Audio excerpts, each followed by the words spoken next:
പ്രിയമുള്ള വിദ്യാർത്ഥികളെ, എല്ലാവർക്കും പുതിയൊരു വീഡിയോയിലേക്ക് സ്വാഗതം. ഇന്ന് നമ്മൾ 6ാം ക്ലാസ്സിലെ ഫസ്റ്റ് ടൈം ഇവാലുവേഷൻ്റെ സോഷ്യൽ സയൻസ് മോഡൽ ക്വസ്റ്റ്യൻ പേപ്പറും അതിൻ്റെ ആൻസേഴ്സുമാണ് ഡിസ്കസ് ചെയ്യുന്നത്. അപ്പോൾ നിങ്ങൾ ആദ്യമായാണ് ചാനൽ കാണുന്നതെങ്കിൽ ചാനലൊന്ന് സബ്സ്ക്രൈബ് ചെയ്യണേ. നോക്കാം.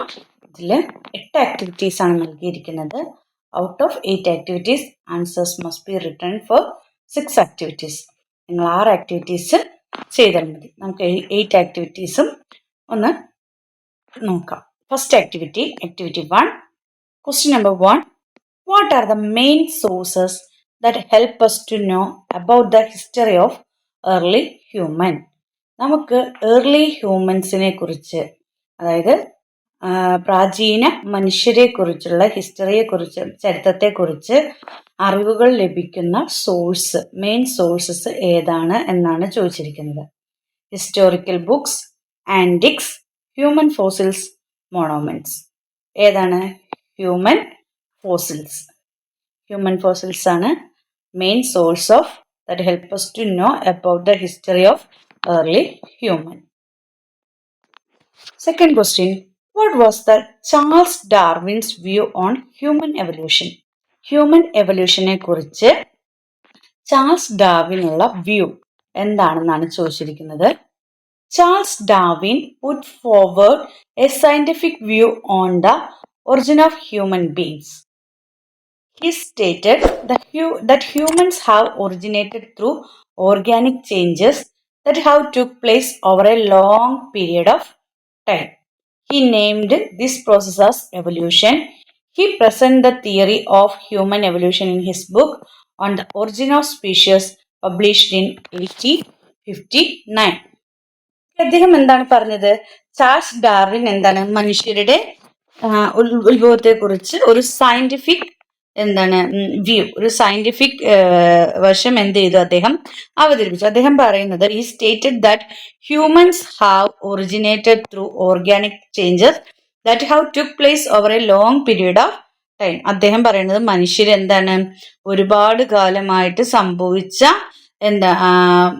ഓർഗാനിക് ചേഞ്ചിലൂടെ, അതായത് ജൈവ മാറ്റങ്ങളുടെ രൂപപ്പെട്ടവരാണെന്ന് അദ്ദേഹം പറഞ്ഞു.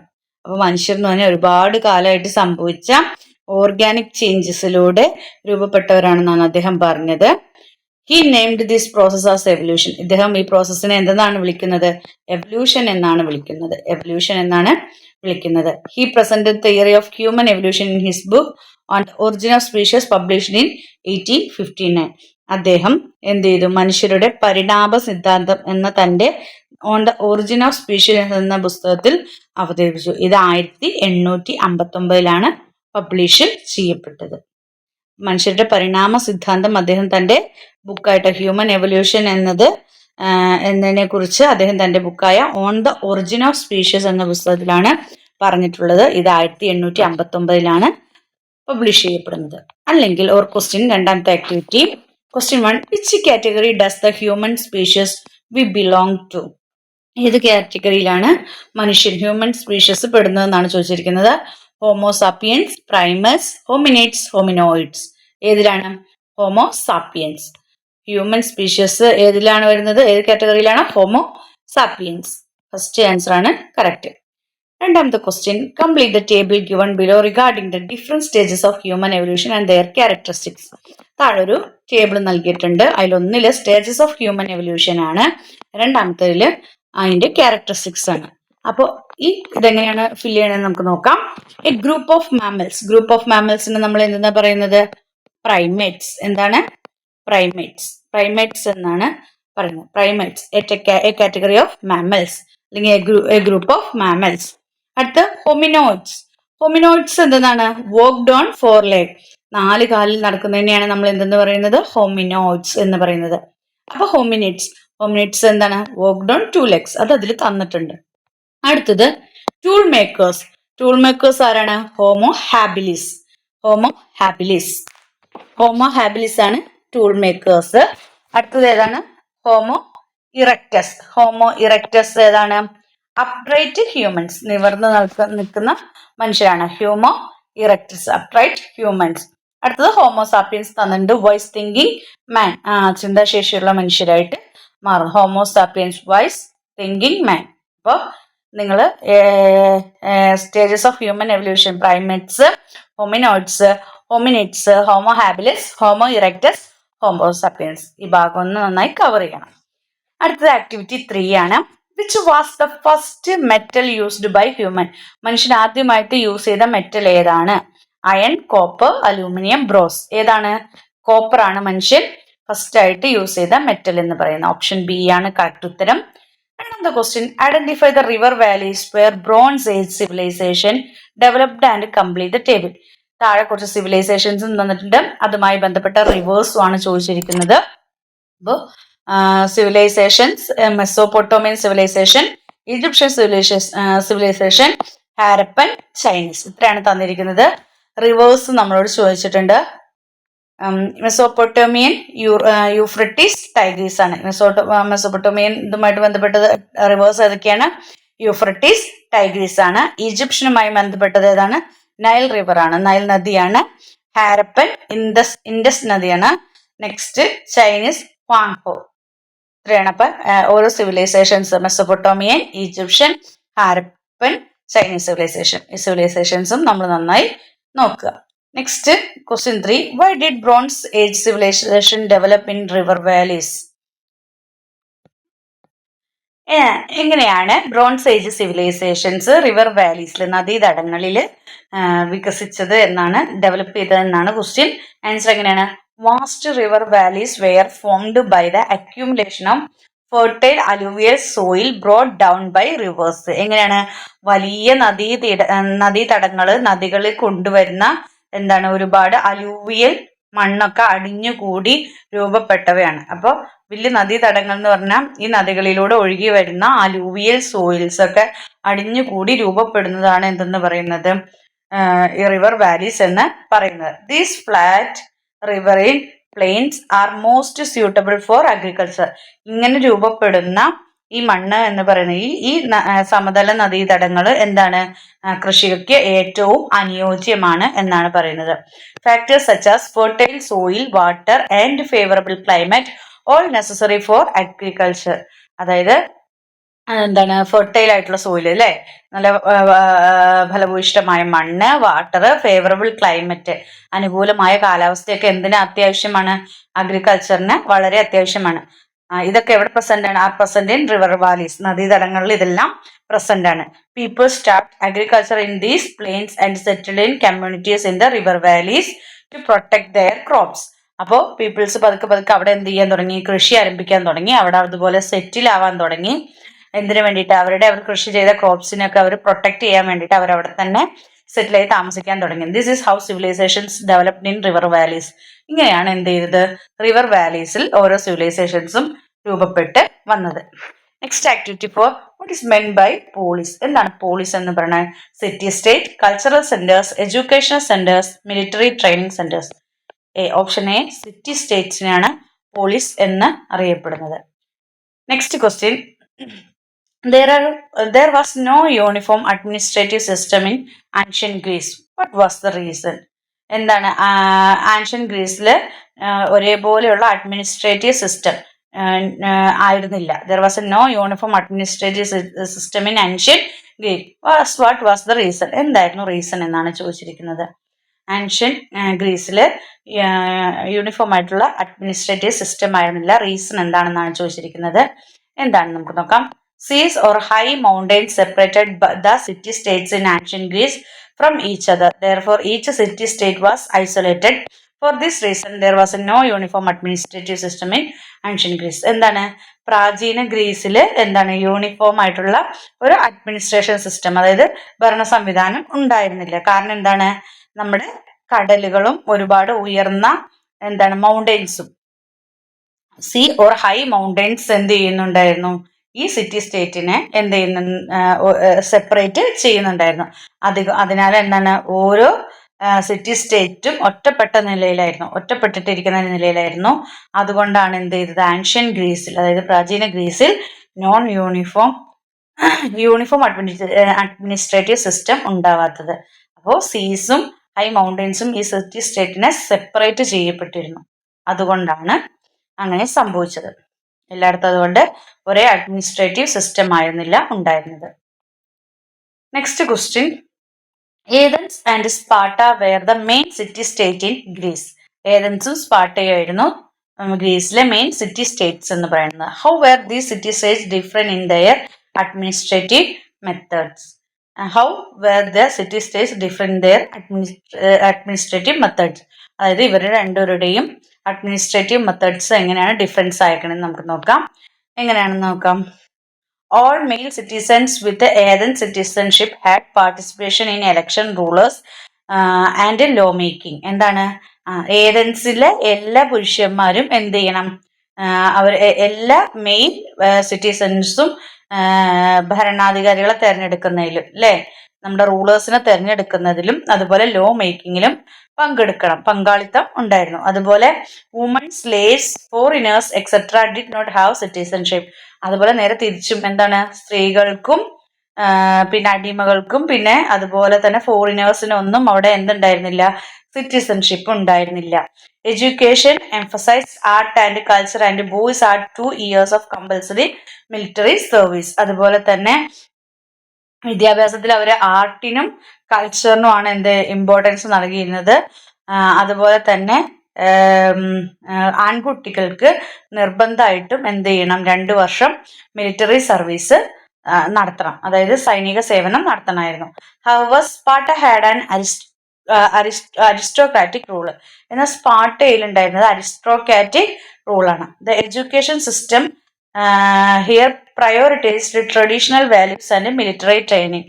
ഇവിടെ വിദ്യാഭ്യാസം എങ്ങനെയാണ്, ട്രഡീഷണൽ വാല്യൂസും അതുപോലെ മിലിറ്ററി ട്രെയിനിങ്ങിനാണ് ഇവിടെ മുൻഗണന നൽകിയിരുന്നത്. 23 years of military service was compulsory for boys. 23 വർഷം എന്ത് ചെയ്യണം, ഈ ബോയ്സ് മിലിറ്ററി സർവീസ് ചെയ്യണം, അത് നിർബന്ധമായിരുന്നു. Next activity 5. By what name is period of Mahajanapada known in India. മഹാജനപദയുടെ ഉണ്ടായിരുന്ന പീരീഡ് ഏതാണെന്നാണ് ചോദിച്ചിരിക്കുന്നത്. ഇന്ത്യയിലെ ancient period, first urbanization, second urbanization, Vedic period. ഏതിലാണ്, സെക്കൻഡ് അർബനൈസേഷനിലാണ്. Question number 2. Arrange the historical paths indicating the growth of Janapadas in India chronological order. അതായത് ജനപദയുടെ growth, വളർച്ച chronological ഓർഡറിൽ എഴുതാനാണ് പറഞ്ഞിരിക്കുന്നത്. ജനപദയുടെ ഹിസ്റ്റോറിക്കൽ പാർട്സിൻ്റെ, അതായത് വളർച്ച ഹിസ്റ്റോറിക്കൽ പാർട്സ് ക്രോണോളജിക്കൽ ഓർഡറിൽ എഴുതാനാണ് പറഞ്ഞിരിക്കുന്നത്. എങ്ങനെയാണ്, ആദ്യം എന്താണ് സംഭവിച്ചത്, ഡിസ്കവറി ആൻഡ് യൂസ് ഓഫ് അയണിന്റെ ഡിസ്കവറിയും യൂസും ആണ്. അത് കഴിഞ്ഞ് എന്താണ്, സ്പ്രെഡ് ഓഫ് അഗ്രികൾച്ചർ സ്പ്രെഡ് ചെയ്തു. ഇൻക്രീസ് ഇൻ പ്രൊഡക്ഷൻ, എന്താണ്, പ്രൊഡക്ഷൻ കൂട്ടി, surplus production. Next expansion of trade centres, cities, Janapadas. അപ്പോൾ ഇതിങ്ങനെ എഴുതാനാണ് പറഞ്ഞിട്ടുള്ളത്. അപ്പോൾ arrange the historical parts indicating the growth of Janapadas in India chronological order. Next, question 3. Which Janapada became the dominant power among the 16 Janapadas that existed in India? ഏത് ജനപദയ്ക്കായിരുന്നു dominant power ഉള്ളത്? നമ്മൾ മഗധ. ഏതാണ് answer? Magadha. Next activity 6. Which of the following statement does not related with state formation? State ഫോർമേഷനുമായി ബന്ധമില്ലാത്ത statement ഏതാണെന്നാണ് ചോദിച്ചിരിക്കുന്നത്. The population required for state formation is fixed at 1 lakh. എന്താണ്, ഒരു സ്റ്റേറ്റ് ഫോർമേഷന് വേണ്ടിയിട്ട് 1 lakh, 1,00,000-ൽ പരം എന്തുണ്ടാവണം, പോപ്പുലേഷൻ ആവശ്യമാണെന്നാണ് പറഞ്ഞിരിക്കുന്നത്, ജനസംഖ്യ ഉണ്ടാവണം എന്നാണ് പറഞ്ഞിരിക്കുന്നത്. രണ്ടാമത്തത്, a state cannot exist without people. ഒരു സ്റ്റേറ്റിന് പീപ്പിൾസ് ഇല്ലാതെ എക്സിസ്റ്റ് ചെയ്യാൻ കഴിയില്ല. The population of a state can include people belonging to different religion and class. ആ ഒരു സ്റ്റേറ്റിലെ പോപ്പുലേഷനിൽ എന്തുണ്ടാവും, ഡിഫറെന്റ് റിലീജിയൻസും ക്ലാസ്സും ഇൻക്ലൂഡഡ് ആയിരിക്കും എന്നാണ് പറഞ്ഞത്. ഇതിൽ സ്റ്റേറ്റ് ഫോർമേഷനായിട്ട് ബന്ധമില്ലാത്തത് ഓപ്ഷൻ എ ആണ്. 1 lakh ആൾക്കാരൊന്നും ഒരു പോപ്പുലേഷനിൽ വേണമെന്നില്ല. The population required for state formation is fixed at 1 lakh. അതാണ് റോങ് സ്റ്റേറ്റ്മെന്റ് ആയിട്ടുള്ള. സ്റ്റേറ്റ് ഫോർമേഷനുമായി ബന്ധമില്ലാത്ത സ്റ്റേറ്റ്മെന്റ് അതാണ്. Question number 2. What is state? എന്താണ് സ്റ്റേറ്റ് എന്നാണ് ചോദിച്ചിരിക്കുന്നത്.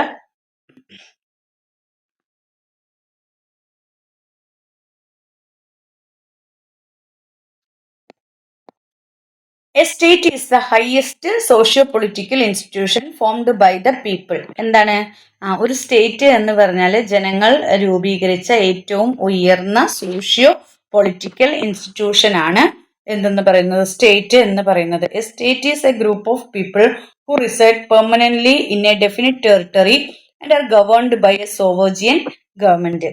അതായത് ഒരു സ്റ്റേറ്റ് എന്ന് പറഞ്ഞാൽ ഒരു ഗ്രൂപ്പ് ഓഫ് പീപ്പിൾസ് ഒരുമിച്ച് താമസിക്കുന്ന, അതുപോലെ ഒരു ഡെഫിനിറ്റ് ടെറിട്ടറിയിൽ എന്താണ് ഒരു ഗ്രൂപ്പ് ഓഫ് ആൾക്കാർ ഒരുമിച്ച് താമസിക്കുന്ന, അവർക്ക് സ്വതന്ത്ര, അതായത് സ്വാധീന അധികാരമുള്ള ഒരു സോവേർജിനിയൻ ഗവൺമെന്റ് ഉള്ള കീഴിൽ ഭരിക്കപ്പെടുന്ന ഒന്നിനെയാണ് നമ്മൾ എന്തെന്ന് പറയുന്നത്, സ്റ്റേറ്റ് എന്ന് പറയപ്പെടുന്നത്. ക്വസ്റ്റ്യൻ നമ്പർ 3 ചോദിച്ചിരിക്കുന്നത്, what is the role of territory in state formation?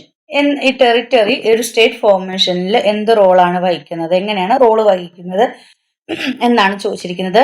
Fix and clear territorial boundaries are essential for state formation. State ഫോർമേഷന് ഒരു ഫിക്സഡ് ആയിട്ടുള്ള അല്ലെങ്കിൽ ക്ലിയർ ആയിട്ടുള്ള ടെറിട്ടോറിയൽ ബൗണ്ടറീസ് അത്യാവശ്യമാണ്, ഭൗമപരിമിതികൾ ആവശ്യമാണ്. However the extent of the territory is not fixed. എന്നാൽ എന്താണ് നമ്മുടെ പ്രദേശത്തിന്റെ extent of territory is not fixed.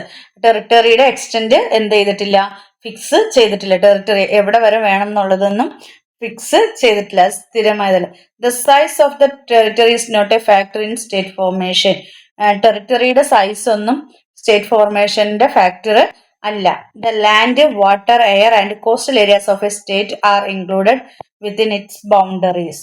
എന്താണ് ഒരു സംസ്ഥാനത്തിന്റെ അല്ലെങ്കിൽ ഒരു സ്റ്റേറ്റിന്റെ പരിധിക്കുള്ളിൽ ലാൻഡ്, വാട്ടർ, എയർ, ഭൂമി, ജലം, വായു, പിന്നെന്താണ് കോസ്റ്റൽ ഏരിയാസ്, തീരപ്രദേശങ്ങൾ എന്നിവയെല്ലാം ഉൾപ്പെടുന്നുണ്ട്.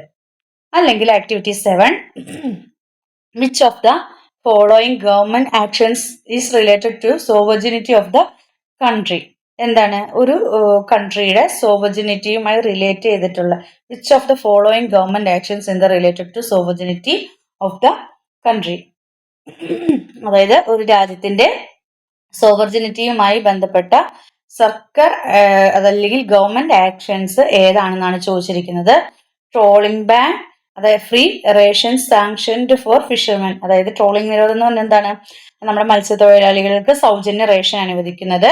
Government intervenes in the public market to control price increase in the market. അതായത് വിലവർധന നിയന്ത്രിക്കാൻ സർക്കാർ പൊതുമാർക്കറ്റിൽ ഇടപെടുന്നത്. അതുപോലെ government revise the school lunch menu, school ഉച്ചഭക്ഷണ മെനു സർക്കാർ പരിഷ്കരിച്ചത്. Warfare, central government assure safe return of students abroad. അത് യുദ്ധഭീതി, വിദേശത്തുള്ള വിദ്യാർത്ഥികളെ സുരക്ഷിതമായി തിരികെ കൊണ്ടുവരുമെന്ന് കേന്ദ്ര സർക്കാർ ഉറപ്പു നൽകുന്നു. അപ്പൊ ഈ പറഞ്ഞിരിക്കുന്നതില് രാജ്യത്തിന്റെ സോവർജനയുമായി ബന്ധപ്പെട്ട സർക്കാർ ആക്ഷൻ അല്ലെങ്കിൽ ഗവൺമെന്റ് ആക്ഷൻ ഏതാണെന്നാണ് ചോദിച്ചിരിക്കുന്നത്. ഉത്തരം വാർഫിയർ ആണ്. Central government assure safe return of students abroad. വിദേശത്തുള്ള കുട്ടികളെ സേഫ് ആയിട്ട് നാട്ടിലെത്തിക്കുമെന്ന്, സുരക്ഷിതമായി തിരികെ കൊണ്ടുവരുമെന്ന് കേന്ദ്ര സർക്കാർ അല്ലെങ്കിൽ സർക്കാർ ഉറപ്പ് നൽകുന്നതാണ്. Next question 2, what is sovereignty of a state? എന്താണ് ഒരു സ്റ്റേറ്റിന്റെ സോവർജിനിറ്റി എന്ന് പറഞ്ഞാൽ? Sovereignty is the supreme power of a state to make decision without any external influence or pressure. എന്താണ് ഒരു സംസ്ഥാനത്തിന് പുറത്തു നിന്നുള്ള ഇടപെടലോ അല്ലെങ്കിൽ പ്രഷറോ അല്ലെങ്കിൽ ഇടപെടലോ സമ്മർദ്ദമോ ഇല്ലാതെ തീരുമാനം എടുക്കാനുള്ള പരമമായ അധികാരമാണ് എന്തെന്ന് പറയുന്നത്, സോവർജിനിറ്റി എന്ന് പറയുന്നത്.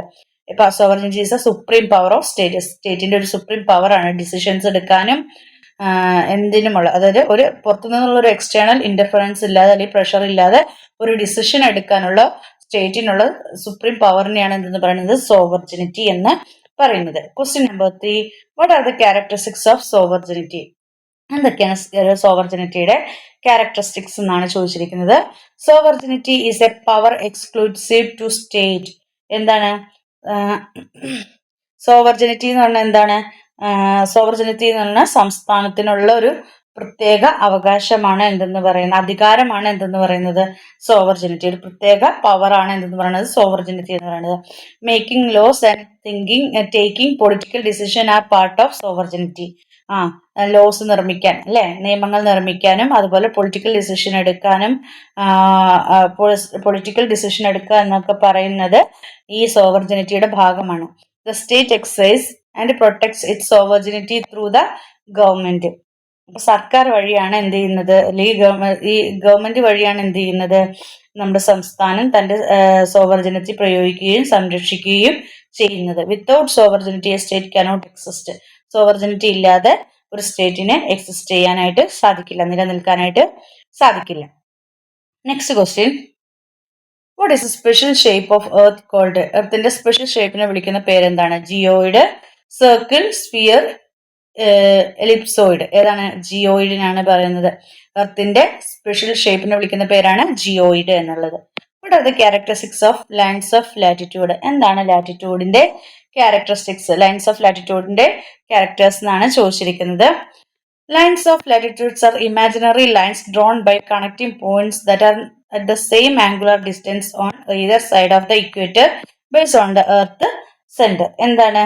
നമ്മുടെ അക്ഷാംശ രേഖകൾ എന്ന് പറയും അല്ലെ. ലൈൻസ് ഓഫ് ലാറ്റിറ്റ്യൂഡ് അക്ഷാംശ രേഖകളാണ്.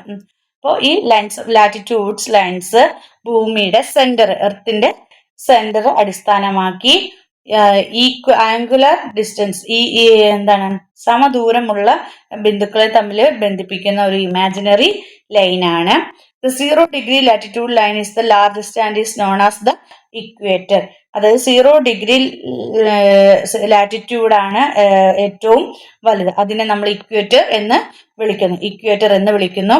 As they move away from the equator toward the Paul's the circles of latitude get smaller in size.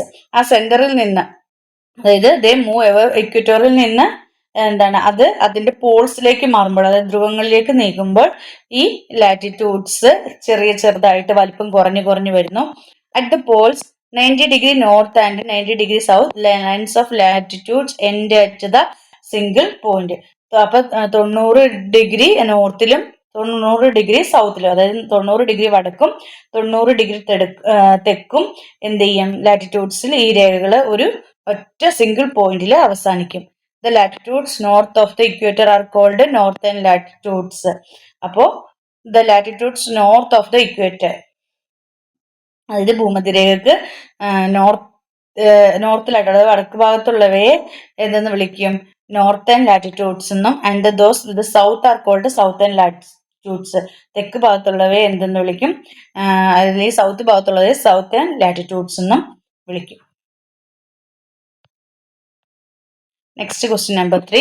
Which of the following statement about lines of latitude and longitudes are correct?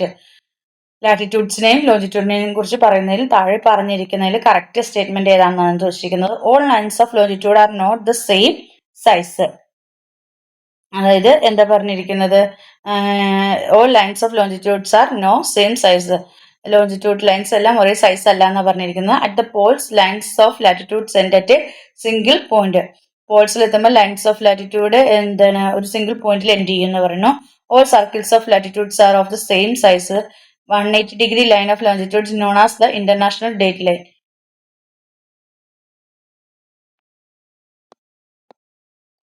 അപ്പോൾ ഇതിൽ correct ആയിട്ടുള്ളത് at the poles lines of latitude end at the single point 180 degree line of longitude is known as the international date line. ഇതാണ് answer correct ആയിട്ടുള്ളത്. അപ്പോൾ നിങ്ങൾ ഈ ഭാഗങ്ങൾ, ഇപ്പോൾ ഇതിൽ പരാമർശിച്ചിട്ടുള്ള ഭാഗങ്ങൾ ലാറ്റിറ്റ്യൂഡ്, ലോഞ്ചിറ്റ്യൂഡ്, അതുപോലെ സോവർജിനിറ്റി, സ്റ്റേറ്റ്, പിന്നെ സിവിലൈസേഷൻസ്, ജനപദാസ്,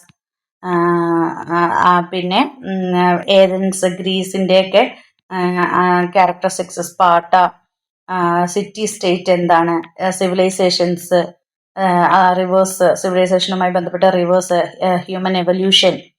അപ്പോൾ ഈ ഭാഗങ്ങളൊക്കെ നന്നായി പഠിക്കുക. ഈ ഭാഗവുമായി ബന്ധപ്പെട്ട ക്വസ്റ്റ്യൻസ് ഒക്കെ പരീക്ഷിക്കുന്നുണ്ടായിരിക്കും. അപ്പോൾ നിങ്ങൾക്ക് വീഡിയോ ഇഷ്ടമെങ്കിൽ ലൈക്ക് ചെയ്യുക, ഷെയർ ചെയ്യുക. ചാനൽ ആദ്യമായി കാണുന്ന കുട്ടികളുണ്ടെങ്കിൽ ചാനൽ സബ്സ്ക്രൈബ് ചെയ്യണേ. Then see you again. Thank you.